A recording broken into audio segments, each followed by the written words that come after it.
Thank you very much. Fresh off the plane. Nearly said fresh off the boat then, but that would have been controversial. So today we're going to be talking about how we can stand out. Paul, you're not meant to laugh that hard. So we're going to talk about how marketing has gone from what we used to talk about as this like nice linear funnel, and it is over the last sort of, I would say probably like 5 to 10 years really, if we look right back, it has just got messier and messier and messier. So most of us in the room, I think, are freelancers from the conversation this morning. So you guys will be multitasking, running your businesses, trying to put yourselves out there and market yourselves. So hopefully today will give you a bit of a sort of modern day picture of what I believe we need to be doing to stand out in the mess of it all and the noise, as a lot of people refer to as. So quick bit of background on myself. Like I said this morning, I run a marketing agency called the Brady Creative. Founded it in 2020, March 2020 of all times, with my mum. Won't talk about that period because that was quite stressful, but we're here 5.5 years later. We've got a small team and we deliver marketing strategy, brand strategy, social media marketing, video content marketing. Not quite full service, but we do a blend of the strategic stuff and the creative stuff. So jumping straight in, as I said, like the marketing funnel has typically been spoken about. There's lots of different iterations of it. You'll have seen different wording, different styles, but generally speaking, it's been broken down into the awareness section. You then push people into considering your services, considering what you do, and then hopefully, if you're doing things right and you've connected with them, they'll convert. And then you tend to have people sitting in this sort of cycle of loyalty, advocacy, and you want to keep people there as long as you can. Most people in the room will know that your clients do have a life cycle. For us, it's sort of 2.5, 3 years. You will learn that as your businesses go, but you really want to keep people here as long as you possibly can, forever, ideally. Now, and I've got a few different iterations of this, we're starting to see more of like a figure of 8, and in some models we're seeing just like a mass in the middle that's a lot messier. So we've got the triggers that point people towards us, so it might be that they've seen a LinkedIn post of yours, they've received an email, you've watched them speak at an event. There's lots of different things that expose your business to potential customers. Once they then move through what people are deeming as like the new messy funnel for marketing, people sit a lot longer in this middle phase here where they're exploring, they're evaluating, they're really trying to think like, is this the right business for us to work with? Is this the right designer for us to work with? Is this the right copywriter for us? So people are spammed with content nowadays. It takes a lot longer to make decisions, and we'll talk about that a little bit more. And then once they have made their decision, obviously they move through into purchase or conversion, as the previous model said, and this is where the experience you give them now is more important than ever, because there are so many more options now. People can move between the people they use a lot more freely. So it's a lot messier than it has ever been. And you know, things like post 3 times a week and be consistent and the work will just come. Like, unfortunately, that doesn't cut it anymore. Like, I'm sure lots of you have heard a few conversations going on about LinkedIn already this morning, but if you go on a platform like LinkedIn, there are people that are posting 3 times a week and more, but it's not like quality content. So we're going to talk about some of the things you need to be doing outside of this, because yes, this is part of the puzzle, but this alone will not generate you a pipeline of beautiful leads. We don't live in that world anymore, unfortunately, because there's a lot of noise and people are getting lost in it. This is something that I think clients must say this to me, particularly people who are inquiring. This is one of the main things that people will say is like, I just feel like I'm getting lost in all the noise, whether it's emails, whether it's social media, whether it's trying to speak at events. I just feel like there's a lot happening and I don't know how to stand out. So we need a solution to sort of what we're going to do about that. GIFs for me are something I stole from the marketing meetup. I admit that every time. Like the first time I went to a marketing meetup and there were GIFs in the slides, I was like, what? You can put GIFs in your slides? So definitely stole that from Joe. So I'm going to talk you through 5 really of the fundamentals that I think we need to be doing to stay consistent, be seen by the right people, and ultimately, like it says here, not go mental in the process, because there's so much pressure. You know, you might be looking at people like, say, Ryan posting on LinkedIn as an example and thinking, oh, Ryan's flying, like he's doing really, really well.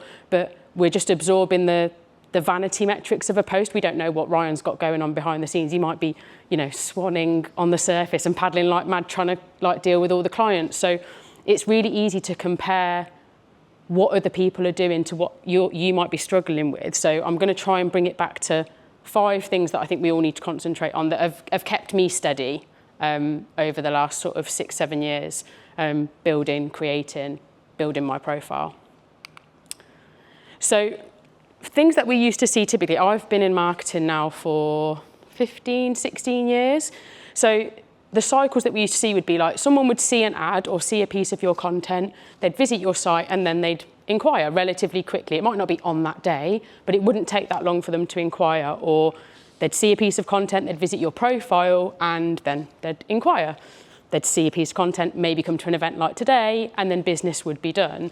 It's not as quick as that anymore. It takes a lot longer. There's people out there that say like, 7 touch points until people inquire, which God knows who's out there actually counting that. I don't know how, you know, accurate that is, but it does take a lot longer than it used to. And things like, this is an experience I had for years, actually, myself and Paul working in a previous business. You know, we used to have a bit of a formula, really. You'd have like a monthly blog, you'd have a monthly email that went out, you'd have your weekly socials, you'd run a quarterly event, and every month we would have 30, 40 really highly qualified leads that would come into that business. And that was a service-based business. That wasn't like product, it was service-based. Unfortunately, we don't live in that world anymore. So anyone who has lived in that world, like it's not as easy. You have to work a lot harder for those 30 leads now than you used to. Sad times. So this is more of a picture of what I feel is happening out there at the moment. So very messy, big cycle of people sort of coming through. And if we start at the top here, someone might see a piece of your content and they might think, oh yeah, that was like, I resonate with that, or I like what they said, or that was really helpful, I'm going to follow them. So they might follow me, and then they will go on with their day, go on with their week, go on with their month, and they will forget about me. They'll forget about what they saw. It might have like, you know, they might have been able to tap into it in the moment, but then they carry on with their day. And then maybe like a week or 2 later, they might see something else from me. They might inquire, but the chances are they're actually going to forget about it again and just go back to their day. So they've seen a couple of pieces of content from me and then very quickly forgotten about who I am and what I do. If they do inquire, they might continue with their research after they inquire with you. They might be inquiring, but you know when people like dip their toe in and then disappear and then dip their toe in again and you think, oh, here comes another tire kicker. Like they're just trying to feel out whether you are right for them, and it takes a lot longer than it used to. Then they might see you again, and you might have posted something that actually makes them go, do you know what? I've inquired, I've been doing my research, like I need to take this a bit more seriously. I'm going to actually have a proper conversation. And hopefully, at some point, they're going to bite the bullet and choose to go with your service, choose to buy a product from you, whatever it is that you do. But people bounce around these things now. They don't just sort of go from here all the way around to here. It sort of moves around. So a lot more frantic than we used to see in marketing. Make sense? Not lost anyone, have I? So, as I'm sure like most of you know, subconsciously we are exposed to like thousands of marketing messages a day, like multiple thousands of marketing messages, and most of them are shit. So we become like desensitized to content that we see, and as people, like we'll all be guilty of it. You go on your LinkedIn or you go on your Facebook or even in your email, like how many people actually, even from brands I love, I don't read their emails very frequently because we're too busy doing what we're doing. So we find that we like skim through things, and you'll be on your LinkedIn and you'll think, oh, skim, yeah, lovely. Oh, there's Ryan. Oh, there's Penny. And you'll choose to interact with the people that you connect with. But we do it quite mindlessly, like even to the people that we value and we appreciate. So I'm going to move into like how we stand out from that. It's messy out there. There's lots of noise. There's lots of people posting things, sharing emails, trying to get their brands out there. And the first thing for me is not to behave like Ace Ventura, but like find a lane and own it. There's a lot of, when we first started the business, people said to me, like, what's your niche? Like, what are you going to niche into? And I was like, nothing. Like, we're a marketing strategy agency. That is our niche. We do the strategy side and the creative side. And people tried to sort of push us into an industry. And we're like, oh, you need to specialise in recruitment. No, thank you. You need to specialise in pharmaceutical. Absolutely not. And we very quickly decided we wanted to service multiple businesses in multiple industries, but our niche is that we do the strategic side and the creative side, which isn't all that common. Well, it wasn't when we started the business. So one thing I would get you guys to think about if you haven't already and you're trying to improve on your marketing is, what's the lane that you want to own? Be really specific with it and then really go in on it. So for me, my personal profile is all around sharing lots of free marketing advice. It spans across copy, across content, across ideation, but it's all about giving lots of free advice away so that when people are ready, they'll think of me first. So something to sort of jot down in your pads or take a photo of, something to think about sort of either throughout today or after today is, what's one thing that you want people to think when they hear of either your name, if you're building your personal brand, or your business? So when people hear the Brady Creative, I want them to think vibrant young agency, strategic and creative, they share loads of free advice. Those are the things that I want people to be thinking about. When they hear my name, I want them to think no real filter, I am who I am, you meet me in person is what you'll see on my LinkedIn. I don't take things too seriously, and again, I'm always available to help, lots of free advice. So very giving, very friendly, very approachable are the vibes that we're going for. So think about that, and it needs to span across all of your marketing. Then the second thing I would say is you need to be willing to go where other people are not willing to go. So I wouldn't walk into this house personally, I don't know about anybody else, but you need to be willing to do things differently. And again, when you look at the emails you receive, the events you go to, the social media that you see, what can you do that your competition are not doing? What are you willing to do that others aren't? Because that's how you'll stand out. It's really easy. I'm going through a process with my LinkedIn content at the moment, and I'm using LinkedIn as an example because that's my primary platform individually, is my content for years has been just talking heads stuff. It's just me, the camera, me speaking. And I've got a little bit bored of creating that. I don't think people have necessarily got bored of watching it, but I feel it needs to evolve. So I'm trying to move around a bit more, script my videos a bit more, which is hell on earth, but we're getting there, we're moving through it. So I'm trying to think about how can I differentiate versus the people I'm seeing competing with me. So things that you can be thinking about just across the board for this, with your marketing, and it sounds really simple, but lots of people shy away from these things because they're scared. So what mistakes have you made that you can show? How honest are you being? How unfiltered are you being? I'm a bit too unfiltered at times, I won't lie. But so far, it's not got me in too much trouble.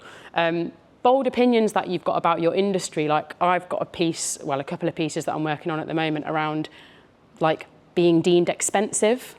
And it's something that we all will have experienced in the room, but people don't really talk about it. So I'm gonna sort of do a few pieces on educating people on why do we use that word? Let's think of other ways to think about it, but it might not go down very well, but I'm gonna try it anyway. This is a big one in the bottom here, how uncomfortable are you with what you're producing? So and Ryan might experience this a lot with clients, but when you're trying to get people to show up differently, particularly with things like video, as a prime example, people are scared of it, but if it scares you and makes you uncomfortable, it's most of the time it's what you should be doing, because being comfortable isn't really going to stretch you as far as you need to grow an audience, to grow a following, to grow customers. If we just play it safe all the time, we're not going to be rewarded for playing it safe, unfortunately. So have a think about, are you doing this in your marketing? Are you being bold? Are you being opinionated? Are you being real with what you're sharing? Because lots of people aren't. So these are quick wins. If you can start building these kind of things into your marketing, you'll be way ahead of lots of other people. These guys will be familiar to some of you in the room. So James and Joe, who co-founded the Marketing Meetup, yeah. So this was a post that I think James posted. God, it would have been a few months ago now. And they've got a partner, I believe, called Tracksuit. And they don't produce tracksuits. They're a tech startup that does I don't know, something techie. And James was basically saying in his post that they were going to this meeting with these guys, and the meeting was about like, what can they be doing next? How can they expand the partnership? How can they do more together? And they had the idea of turning up in these like Larry tracksuits because it's different. Like, it shows how passionate they are about what they're doing. It's very memorable. It's like a bit of a joke about the name of the brand that they're meeting with. And James was basically saying like, what can you do that your competition wouldn't do? He was like, I can guarantee none of our competition will have turned up to a meeting wearing tracksuits like this with the energy that we turned up with. So like, this is a prime example, and I loved it. When I saw it, I was like, yes, I've never been able to word it that way, but this is a prime example of doing what their competition wouldn't do, like being different, standing out. Did they look a bit silly? Yeah, but they actually look like great. It's brilliant. So it took a lot of inspiration from James and Joe with this. I just thought it was amazing. So ponder it today, or like after the talk today, like what can you be doing that your competition are not doing? Like, what are you seeing a lot of out there from people that you're competing with that you think, I can do better than that? Or if I'm willing to push the boundaries a little bit, I can be reaching more people than they are. Like, really give that some thought today. And where can you take your content that you haven't taken it before? Like, we all know deep down if we're playing it safe, like if we're sitting in the safe lane. So it might be time to think about how can you step it up. And then the third thing for me is, it's a really obvious one, but people struggle with this because they don't feel confident enough or know how to do it, but it is just ask your audience. Like, if you've got an audience, like on LinkedIn, I haven't got a particularly big following, but it's very engaged. And if I'm thinking of changing things in my content, I reach out to people that follow me and engage. Like, I reach out to them privately. I'll do polls on my profile. Like, I want to know what they think because they'll tell you. Like, they'll tell you what they want from you. So a few things you can do in terms of like how to do that. So one thing that you can do really easily, the first one is touch point testing. So when I say touch point, I mean like anything that has your branding on that is going out into the world to market your business is a touch point. So it might be the hoodies or the t-shirts that you wear, like Paul's got one of our t-shirts on. It might be the stickers for the event, all the way through to the branding on your emails, how your invoices look, how your email footer looks, to your content. Like, everything that has your branding on or that you're using to push your business out is a touch point. So as an example, we've just, for about 6 months, we've been working on funnels for each of our services. So we've created like documents to download, people will get moved into a funnel, the rest is history, hopefully. But it's really good exercise to share those assets with your existing customers and say, right, we've just created this, what do you think? Is there anything missing? Is there anything else you would want to know when you were first inquiring? Like, share what you're developing with your customers and they will give you feedback. I think people are just very often a bit too scared to do that because they think, oh, everyone's busy, they won't do it. But your most loyal customers will help you if you ask. And you can always incentivize them to do it as well. We don't, but you can. So think about certain touch points you've got in your business that you're maybe thinking of changing. Before you do, ask your audience or ask your peers at somewhere like this. Cowork Crew is a really great place to do that. So actually ask them, as I've just said. And then I'll show you a little thing on, this was something I saw a few months ago, so it's not my hack. I can't remember who shared it, but I thought I'd share it today. Is a little hack you can do on Google to help you find questions that people are asking about your subject. It's really simple. It's not like AI wizardry or anything like that. So I'm probably really old to the party here, but I just thought it was a really good little hack.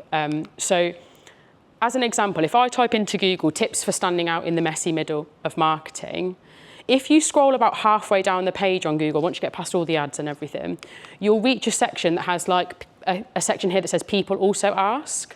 So if you're struggling for like ideas or you're struggling on like what people are asking in your world, this is a really quick way of finding out what people are asking. So it might be if you then typed in, what are the 7 A's of marketing?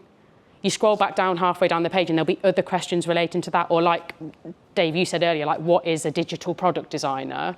Like there'll be other questions that people have asked that you can then build into your SEO, into your email copy, into various things that you're producing.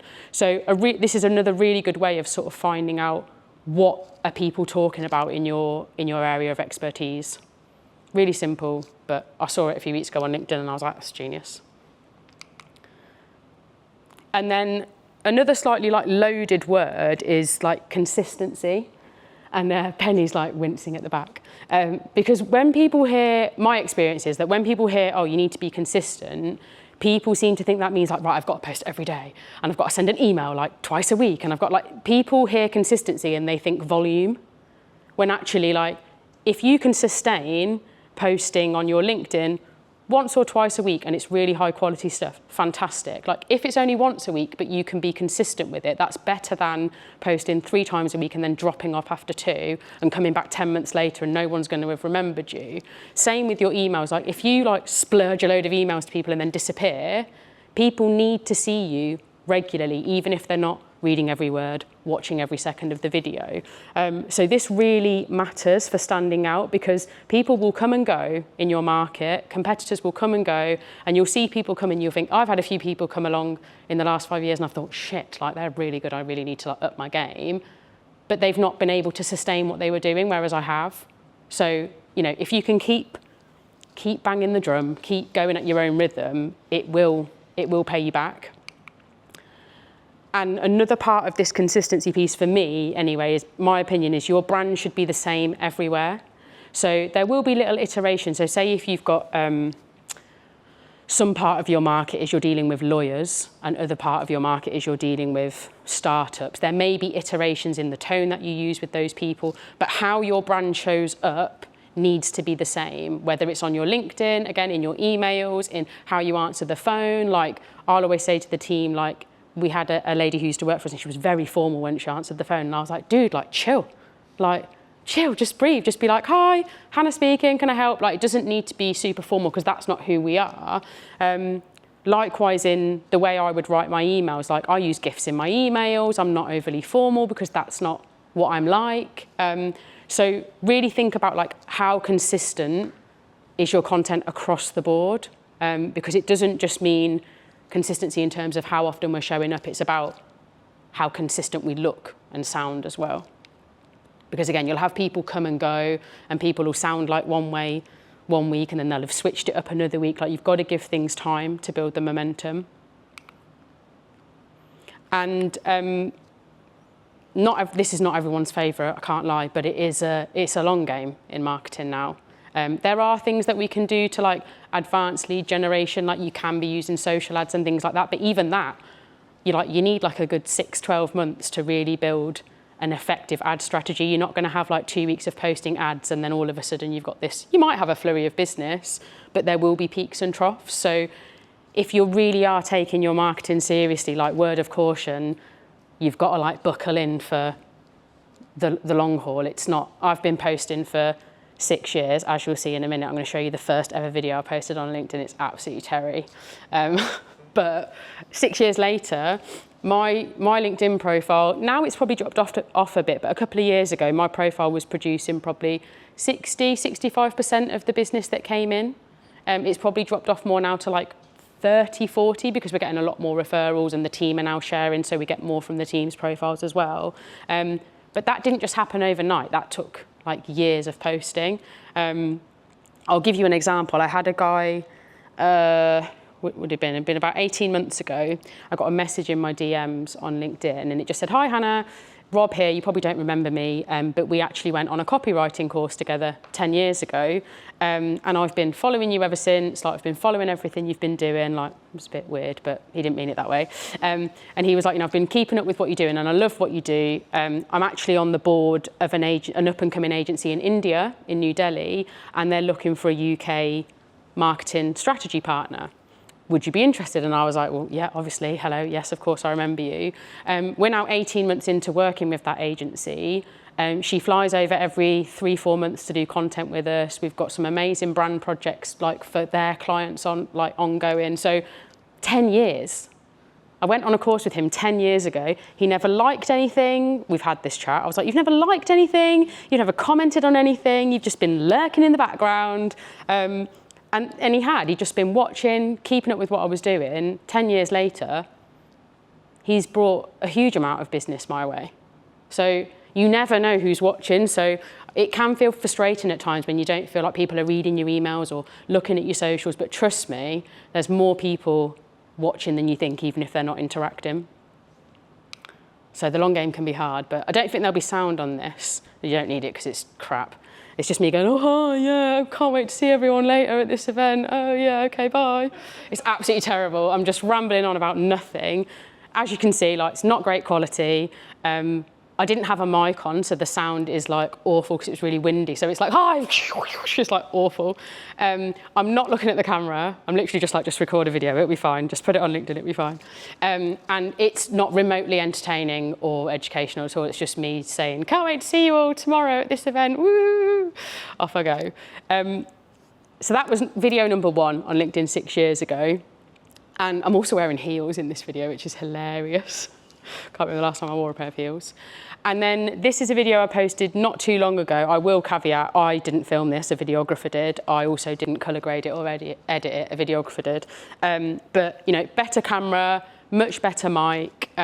It's a more dynamic video. Like there's this, like I was saying earlier, I'm trying to add a bit more movement, a little bit more comedy, even a bit more of my personality into the content. So apologies for what is to come. And it's far more entertaining and educational. I'm actually sharing something of value in this. I was basically talking about how going viral isn't a healthy goal to have. Like you're better off focusing on being consistent, showing up regularly than trying to get that video that catches, you know, thousands and thousands of people. But yeah, much bigger difference in the videos there, but that's taken me 6 years. So it is, the long game is worth it, I promise you. And so I thought I'd also share some of my, because people have asked me quite a lot, and again, my following isn't big, but it is highly engaged. And people have said to me, like, how have you kept the consistency? Like, how have you kept showing up and stood out? I mean, I wouldn't necessarily say I stand out, but people have fed that back to me that I do. So I'm just taking what people say here. I'm not like backing myself that much. And I tend to use, I shared a video about this a few weeks back, but these are my foundations. And these aren't just my foundations for LinkedIn. These are my foundations for how I would market my business, how I would market myself across all marketing channels. So for me, if I feel it, I post it. If we were to share an email with our audience and I read it the day it was to go out and I wasn't feeling it, or I didn't think it sat right with us anymore, I wouldn't send it. So this is a really big one for me. And I know, Ryan, you don't schedule your content, do you? You do it all manually. I stopped scheduling my personal content about a year ago because I was finding that like I was scheduling things that in the moment when I created them, I felt them, I was happy with them, I believed what I was saying, but things move so quickly. A post would go out that I'd scheduled maybe a week ago and I'd be like, oh no, I don't like it today, or it doesn't sit with me as it did last week. So now what I tend to do is I'll prep my content, but I will post on the day. I do it manually so that if that post doesn't resonate with me on the day, I'll pick up another one that does, or I'll write something off the cuff, or I'll produce something off the cuff. So that's a really important one for me, is if I feel it, I share it. If I don't, I don't. The second one, conversing rather than broadcasting. So with all of my content, and again, this goes across marketing channels, is I want to spark a conversation. I want to create thought. I want to get people thinking about, oh, how could I implement that? Or they don't necessarily have to talk to me. If it starts a conversation with themselves, fantastic. If it starts a conversation with me, even better. But it's really for me about getting people thinking, getting people talking, and not just being like, hi, here I am, and this is what I do, and this is what we're all about. So it's very rare that you will see on my LinkedIn me just like outright promoting the Brady Creative. I don't think I've ever done that. Feel free to go and stalk and call me out if I have, but I don't think I ever have. It's more about, this is something we've tried, have a go, or if you're struggling with this, have a go at this. It's never ever, here we are, look at how great we are. It is actually something I am going to start integrating a bit more of, but in a different way, which I'll talk about in a second. And then the third one for me is, which I've talked about a few times already today, is sharing my knowledge with no obligation. And that goes for the rest of the team as well, is, you know, you'll have heard people say, and if you're in marketing, you'll have had clients that might have said to you at times, but I don't want to give like too many of my secrets away, and I don't want people to know how I do things, and like bollocks to it. Like people, they're not you. if they try and do something that you've implemented, the chances are they're not going to do it as well. And then they're going to come back to you anyway. That happens time and time again. So my attitude is I'm going to share my knowledge with people so that when they have X problem, I'm the one they think of. I don't want to be the person that they think of in terms of, oh yeah, I know she does strategy because she sells it all the time. I want to be the person that they think of as, she really knows her stuff. I'm going to ask her what she thinks because she's knowledgeable and she knows what she's doing and she's happy to share. I want people to feel safe to approach me and not feel like they're just going to get sold to, because that won't sell anything. So sharing with no obligation is a big one for me. And the underpinning for me and the Brady Creative side of things is real talk, real advice, and a big part of what we do is about sharing with personality, and not, every business that you go into has a personality. It's full of, potentially hundreds of personalities. And for me, it's about helping people open that up and share it in a way that they're not like petrified. So those are my foundations. Those are the things that I've stuck to over the last sort of 5-6 years that have helped me stay steady. And I thought this might be of interest, might not be, but this is sort of the sort of percentage split of what I tend to share across my platform. So the vast majority of what I share is advice pieces. And then I've got a section in the middle where I do talk about personal things every now and then. I think one of my better performing posts was when I put the wrong fuel in my car, because relatable. Yeah, I was on my way to a christening that I didn't want to go to, so it was all good. I got like 2 hours on my own in the car. Real talk, which is something that I've probably only really introduced properly in the last 12 months, just being really honest about things. So as an example, a piece I did about 6 months ago was around getting people to understand why marketing is expensive. And I sort of broke it down in terms of, if you were only going to pay somebody X a month, that's like less than the minimum wage. So trying to put a bit of perspective on actually marketing is a skill, and that's why it can feel expensive sometimes. And then behind the scenes of the Brady Creative, a lot more of this sort of stuff goes out on our business page. I tend to share a little bit on mine personally. And then this one on the end in red is something that I need to really work on. I'm not very good at sharing our work. And I think that's for 2 reasons. Number one, I find it a bit uncomfortable. Not because the work's not good, it's just a bit like, it just gives me the ick a little bit. I'm just a bit like, yeah, we did that, there you go, enjoy. And I'm really proud of the work that we do. It's just trying to find a way of showcasing it in a way that's impactful. And one thing, being totally honest, that we sometimes struggle with clients, and you guys might feel this in the room, is you need data from the clients. And if the clients aren't very good at capturing that data, sometimes it's hard for you to extract it. So this is something that I and we as a business are really working on at the moment. But that's generally a split of what I tend to share, again, whatever the platform is. And a big thing to sort of remember, I think, in marketing nowadays is people, it seems a bit deep and like, but it's true, is people need to feel seen in what you share. So like Penny, you're really good at this. Like your content is very personal, it's very open, it's very vulnerable at times, it's very like real life. Like, so there'll be lots of people seeing what you share going, oh yeah, like I've just got a dog as well and it's like manic. Like, so you're really good at this. But I think something that people struggle with is really showing up just as the day is or as life is. And we're seeing more of it after COVID, I think. But people want to see like the mess behind businesses. People want to see honesty. They don't want to see this like polished marketer that's like, oh yeah, I can get you X number of leads every month, because that's a lie. So I think one of the big things is remember that people want to feel seen in what you're sharing. Again, no matter the platform, people want to feel related to. And I'll leave you with, these are 2 slides that I sort of end most of my talks on. These are 3 things that if you're struggling, just remember, like, start where you are. Like, it's never too late to start being better with your marketing. It's never too late to start thinking about what you do with your business next. So start where you are, use what you've got. I started with a phone, no microphone, and like, we got there in the end. Like, it took me a while, but we got there. And just be real with what you're saying. Like, don't try and be anybody else. Don't try and sort of compete too heavily with the people around you. Just go back to what we said earlier, like find your lane, own it, and and be real with what you're doing, because the right people will find you.